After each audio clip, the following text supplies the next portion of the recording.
Okay. Awesome. All right, cool. So essentially these are the things that you need. I have some chopped up dark chocolate here, and this is probably the one thing that is very specific about this recipe, is that the dark chocolate that you use is very specific, which is that you need specifically dark chocolate that has a cocoa percentage between 55% and 70%. So compound chocolate won't work. No other kind of chocolate would work, just dark chocolate. But the thing is that this dark chocolate is actually pretty accessible. A very popular brand like Amul has really good dark chocolate. In fact, this is Amul chocolate. And then there are other variations of it. But just remember one thing, compound chocolate will not work. So let's just start with the process. I'm going to take some of this chocolate. I'm going to add it to my bowl. Just going to empty it all out. Right? And then to this, I'm going to add 200 ml of hot water. The amount of chocolate I have is 285 grams, and that's all you need is 285 grams. And then you're going to add this hot water to it. So I just heated this up, and I'm just going to add all of that here. And then we're just simply going to mix all of this together, right? So now popularly chocolate and water don't mix, and that's essentially the myth that this is trying to break. The recipe actually comes from a French gastronomist called Herve This, and it was actually made very popular by two very famous chefs. One was Melissa Clark from New York Times Cooking, and then the second, and which is probably the more popular one here, is Heston Blumenthal actually showed this recipe in a Masterchef Australia episode. So clearly this isn't a recipe that I have made at all, but what I find really interesting is that it's such an accessible recipe, and I just wanted to show this to more people. So yeah, I see someone saying chocolate and water, but yeah, chocolate and water is very surprising as a mix, but as you can see, it's all coming together.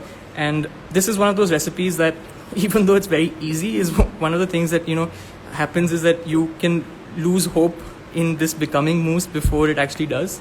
So that's the only one tip that I would want you to remember, is that the chocolate will actually come together. It's just about having patience. And what I'll do is I'll also tell you some hacks that I have to kind of circumvent this. Will I post the recipe? Of course, the recipe is already on my blog. So if you just head on over to ArchitLOST, it's in my stories. You can also just go to my website and take it up from there. And I do a detailed video about how every inch of this process takes place. So yeah, do go check it out. It'll actually be a really interesting insight for you. So now that we've mixed all of it together roughly, I'm gonna ask my help here, assistant, Natasha, to kind of give me some ice. So this is just cold ice water, and it has some salt in it so that it can stop the freezing process. But essentially it's a water bath. And then I'm just gonna sit and whisk it, right? So the whole thing is just gonna be whisked. This takes about 10 minutes. So this is where, you can cut down on your cardio in the morning and use some of that extra calories over here, because the process here is that I'm gonna start whipping it extensively. And for the benefit of this recipe, for this live, I already have a batch of mousse made, but I want to just go through a little bit of this process to show you what this starts looking like. So as you can see, because of the consistency, it's already starting to thicken. And what happens with the ice bath is that because we had hot water, it's actually just cooling that water down. And as that water kind of starts to coagulate, you'll end up seeing that the water and chocolate start mixing up really, really well. So you can see already the chocolate has started to kind of come together. And if I actually touch the chocolate, it's actually really, really cold. And that's because of the, the fact that I'm putting it on ice, and it's really effective ice water here. The hand blender can be used, definitely. What I tend to see is that with a hand blender, we tend to over whip a little bit sometimes. But a whisk really works well for me. I actually enjoy using a whisk, but yes, a hand blender can be used for sure. So if you see, it's already starting to thicken up.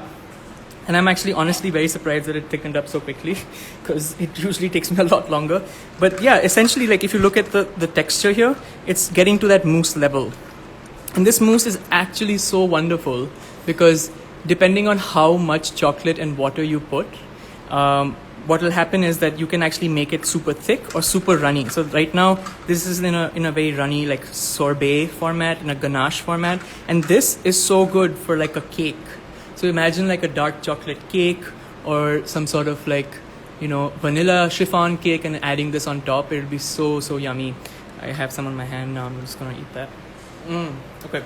So another thing I'll do is that I'll show you some more mousse that I made just a while back ago, and with that I'll show you how to kind of plate it and what are the things that you can add to it, and if there are hacks. Of course there are lots of hacks to this, so we'll kind of talk through that.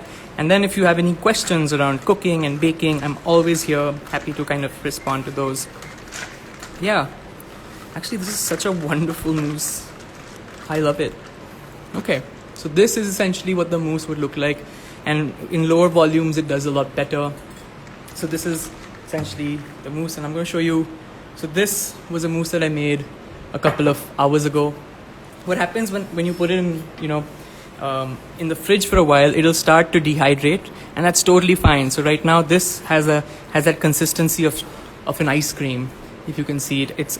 And if I add a little bit of water, I can make it more runny if I want to, but I actually really like it like this. It's like fudge. And what I'm going to do, I'm going to just like plate it. So if I made this one dirty. So I'm going to take this, and people love to quenelle things. I don't. I think quenelling is kind of overrated. So I just like to kind of place my food as I would like to enjoy it. And so I quite like to like make my plating quite messy, but you know what? Sometimes the messy food is what looks good, the best. Okay, so I'm going to plate one for you for now, and I'm going to show you what that looks like. And through my trials and errors, what I found is you can actually add some sea salt. Sea salt's super accessible, and it's available in most grocery stores, but you can also buy it online. And what happens with salt, and I know chocolate and salt, sometimes people feel like is a little over the top, but actually chocolate and salt go really well. Because what happens with salt is that salt kind of accentuates the flavors of chocolate, which otherwise you may not be able to kind of taste, because chocolate tends to have a very overpowering taste. But there are lots of low notes that chocolate has that the salt kind of helps bring out. But yeah, essentially this is the easiest chocolate mousse. It took me 15 minutes to make this thing, and it's so good because it's almost like a dessert. So I'm going to flip back